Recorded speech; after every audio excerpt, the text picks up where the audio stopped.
Big Bad Wolf was definitely a staple character to farm early in the game when I started back in May, and now he has fallen a little bit in the meta, but you know what guys, I think he can be a good staple again with his new kit that's been upgraded about a month or so ago. I think it's been kind of forgotten, but you know what, let's get into this.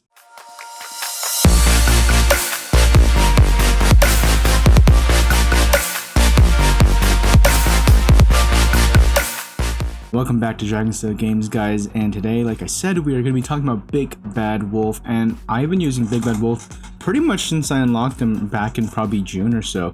He was one of the first villains I did unlock, and let me tell you, he was one of the most effective characters, regardless of villains or heroes. He was definitely one of the most effective, powerful offensive tanks. And I would say he's a very good early game player and a very good late game player. You'll see him start to go down in productive use around the mid game, and this is just for relevance. I would say that levels 1 through 40 is early game, levels 40 through 60 are mid game, and level 60 plus is going to be your late game.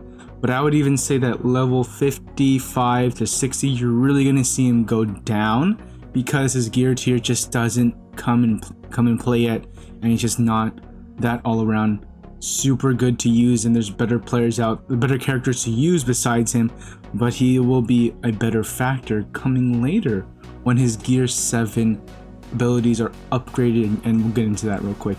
But first off, let's go into his actual stats. So Big Bad Wolf has a pretty standard kit right here in terms of his stats. His offense is standard for most of the launch game characters, 1447. His defense is a little higher, but still pretty much mid-tier in terms of defense. His health is standard. His crit chance is pretty much standard. Crit power is standard. The thing that does affect him is going to be his speed. He is relatively slow, so smack on that speed stone because he's going to need it.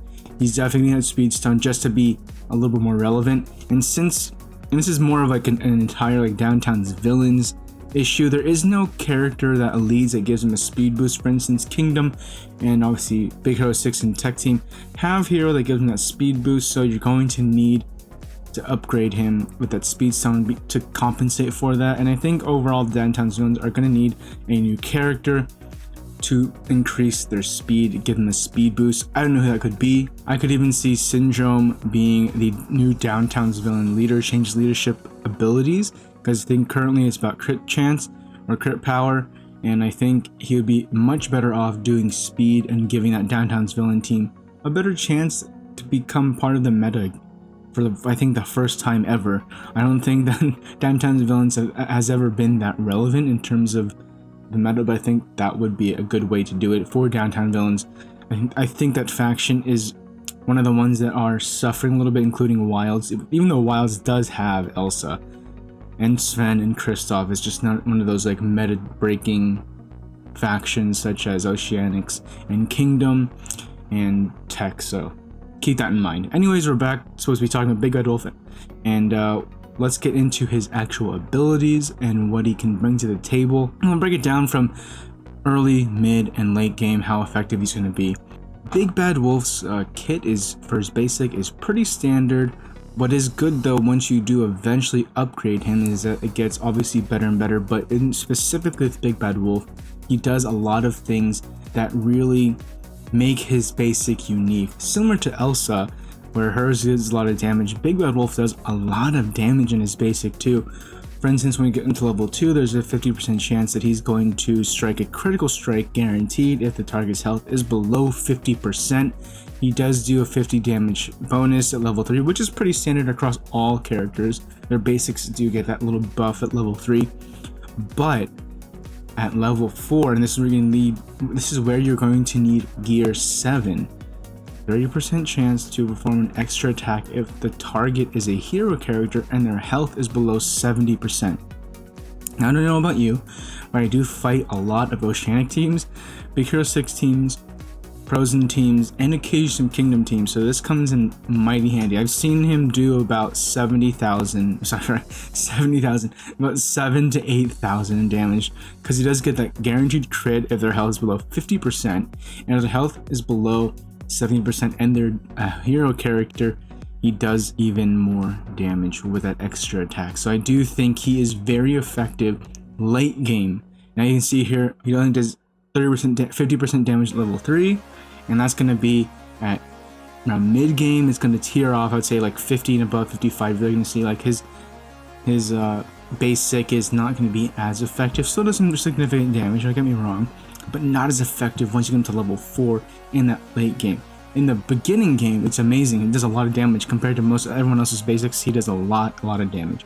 So keep that in mind. You're going to want to save him up and get him up to, I would say, one of the first characters I use as a free-to-play character, a free-to-play player, is to get him to that level 4 basic attack, because it does come in handy. I've seen, as I've had him at gear tier 7, I have seen it become more and more effective. I'm really happy about that, because it just does a lot of damage, and it comes in handy when you're in like that maybe the last 2 characters. It's you and maybe your support characters, no one else left.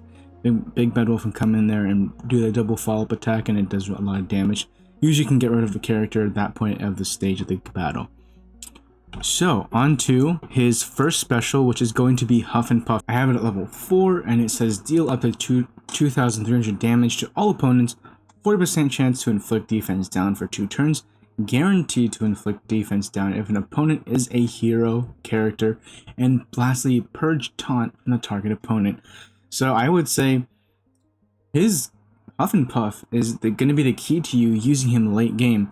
In early game, his Huff and Puff is a great AoE, and like it said, if you're going against a bunch of hero characters, you're going to be able to take down their defense and make them defense down for at least 2 turns, which is going to really make them more vulnerable to all the other enemy attacks, increase their chances of, dying in the battlefield.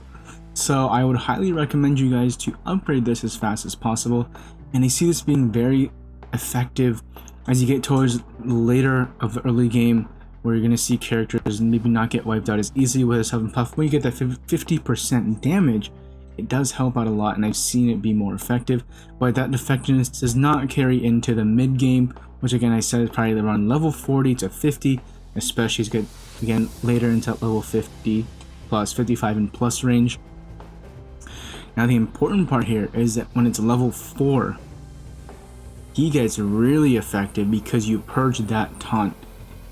And we'll get into his passive, which even helps him even more, because I'll explain why when we get there, but he's going to be able to refresh faster and get these these taunts constantly. So that's why I love Huff and Puff, because it's an AoE, and even in late game, if it purges taunt, it does some decent damage, kind of a little speck of damage, not as much as it did in the beginning of the game, but still does some decent damage, and I love it because of that. And it's one of the most effective, I think, AoEs out there in terms of actually purging a taunt, because if you all know, you're going against Baymax, you're going against, I don't know, Kristoff, or if you're going against Raja, that taunt is very annoying. So to be able to purge that, very, very effective. Now, onto his second special, which is In Sheep's Clothing. Now, In Sheep's Clothing, I have to wait till gear 8, so no one has this, but it's just on defeat of a hero opponent, gain an extra turn. It's not that important. You do get an extra turn, but I'm not sure how effective, if it's necessary completely. But it's there when you do get it at gear 8. I will say this is a very unique attack for Big Bad Wolf, because I don't know many characters that do attacks where they do gain health. I believe Horn King has one. I'm not sure if Madam Mim has one. I think more of the mythicals have this type of kit set up. But this is his main damage dealer. I've had him where he's done 18,000 damage. That's with the critical effect up all the way, like the critical effect, and also he has offense up. I've seen him do some really good damage. Like I said, upwards of 18,000, which is crazy. But I do consistently see him do around 7,000, 8,000, and even up to 12,000 on average is what I see him doing. And it does restore, like I said, it does restore his health, so that's a big bonus when it happens, because I've had times where I needed to rely on him, because he's a damage dealer, but 2, because of this attack, he's able to heal himself, and I don't usually use any healing characters such as Anna or Jasmine with their leadership. Or she doesn't have leadership, but I don't use Jasmine anymore. But for instance, Anna with her leadership, I don't really use her anymore as a leader. And also, I don't use a Grammatala, so it's great because he can kind of self-heal himself. Similar to Aladdin, who can self-heal himself with his passive, but this is a big health increase, because if he's doing, if it says health up to 40% of the damage dealt, if he does something 18,000, that's a lot of health coming his way. That's almost like, I would say roughly about 6,000 coming his way in terms of fixing his health. So that's a big help for him, big help for your team.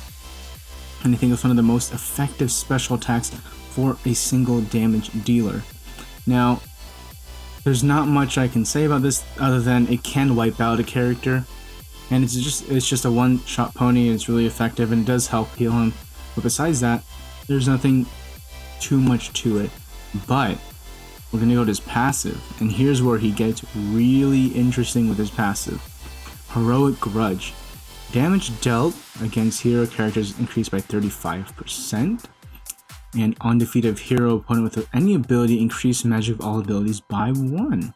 This is really effective because on the defeat of any hero opponent, regardless of what ability you use, you're going to be able to increase the magic of your abilities by 1.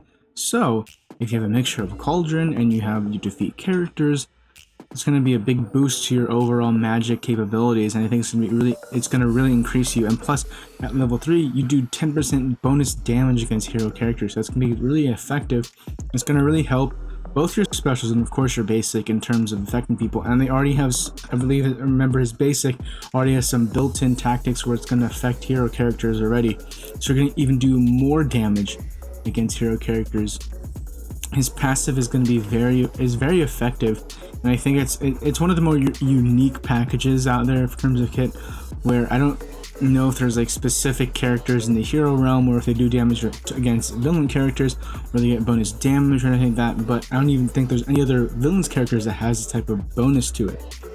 Now, I am interested to see, could they upgrade it even more if they do have, for instance, the 3 little pigs that come in. If they come into this game eventually, I think that'd be pretty interesting, because obviously he was their villain, so it'd be kind of interesting to see how that trio works when they fight Big Bad Wolf. So keep that in mind as well for the long term in the future.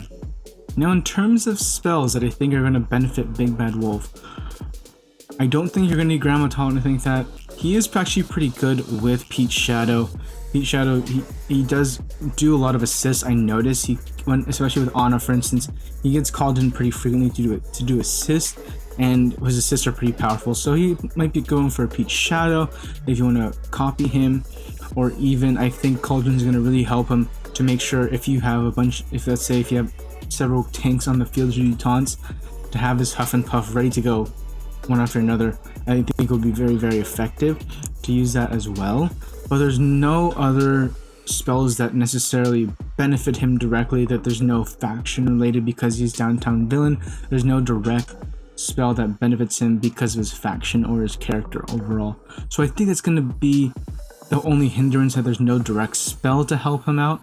But like I said, Peach Shadow is a good one, and Cauldron's going to be, I think, the one that's going to benefit him the most in terms of getting his abilities refreshed as fast as possible. Now, in terms of teams, there really is no specific team where you can put him in, because no leadership really gives him that much of value. Nothing, especially in terms of speed, because that's what's going to be affecting him the most. He doesn't have that much speed, and there's no leader that really directs him to get more speed. So it doesn't really matter which team you plug and play him in. But I will say, in pretty much any faction, for instance, you can put him in the Frozen team and replace him with Olaf. You can put him in the Kingdom team. I think that'll work too. Whoever your 5th character is, put him in that 5th slot. Even in your Big Hero 6 team, you could put him instead of Wasabi, for instance. I think he'd be a better choice in terms of that, or maybe not a better choice, but he's a good choice.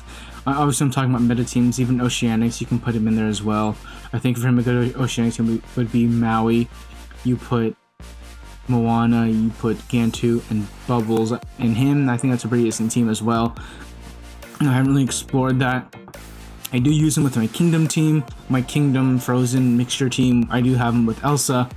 Aladdin, Shan Yu, Ana, and himself obviously, and he's very effective there. He's a good, almost like a support attacker, I would say, because especially when you can purge that taunt but do a lot of ammunition in terms of actual damage, he's very effective. Now with that said, guys, I think that pretty much ends it for now. That's all I can say about Big Bad Wolf. He's going to be very effective, like I said, as you get into gear 7 in the late game, because he does kind of teeter off in the mid game, especially later mid game. Once you get into level 60 and above and get his gear up, he's very effective, and I don't see why anyone wouldn't want to use him, because he's just so effective. He'd be great for conquest and everything like that. So guys, with that said, I hope you guys enjoyed this. Please like and subscribe if you haven't already. Check out our Twitch stream as well.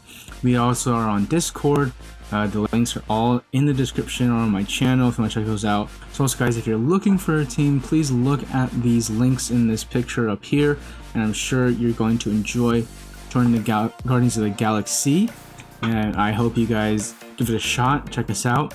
We're super fun collective. We have 7 teams ranging from different levels of seriousness, and we have two teams now in the top 100 of DSA.